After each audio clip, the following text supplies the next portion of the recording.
There are a lot of issues riding on this year's midterm elections that will have a significant impact on education, healthcare, and criminal justice systems. And every election cycle, it's an opportunity to engage young voters whose voices and opinions represent the future of our country. We want to hear from all voices with our exclusive new series, The American Voter. And I want to welcome Gianni Quattrochi, a young voter and student body president at Temple University in Philadelphia.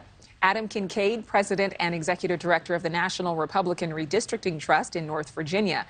And Peter de Guzman, an associate researcher at CIRCLE, the Center for Information and Research on Civic Learning and Engagement, coming to us from Medford, Massachusetts. So thank you, gentlemen, for being with me this morning. Gianni, what matters most to young people right now, do you think? Well, I think when you look at the youth vote, you're going to see people who are, like any voter, they're going to ask, what are the candidates doing for them?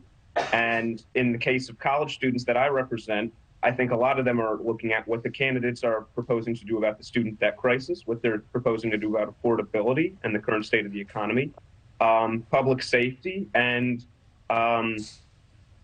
just the ongoing state of American politics. Many voters, and especially young voters, are very bitter at the fact that American politics has become so divisive and so polarized, rather than meeting in the middle, compromising, and doing the legislation that matters. Adam, what are the top issues concerning voters in your home state of Virginia? Well, I think, nationally, people are looking right now at the cost of, buying a new home, mortgaging, getting a new mortgage that just top 7%. You've got gas prices back on the rise. In Virginia, we've got a governor who's done a great job dealing with a lot of the issues he's elected to address last year. But one of those is education. One thing that younger voters with small kids are looking at is the quality of the education that they have. And there's been a lot of various concerns over public schools, how they're dealing with, how they dealt with COVID, and how they're now moving on to deal with a post-COVID America and what that looks like and how education plays out.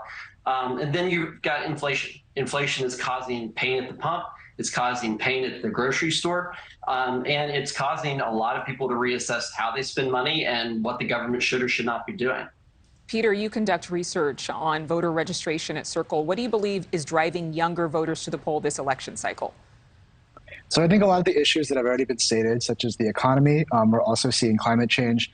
And I really think that this Dobbs decision was really impactful. So we're seeing that in 3 of our top 4 states where youth voter registration has increased over 2018, so those are Kansas, California, and Michigan. Those are all states where voters have already this year, or will in November, vote on ballot measures around abortion rights. Thank you for watching. Go to newsnationnow.com to find NewsNation on your television provider. And don't forget to click the red subscribe button below to get more of NewsNation's fact-driven, unbiased coverage.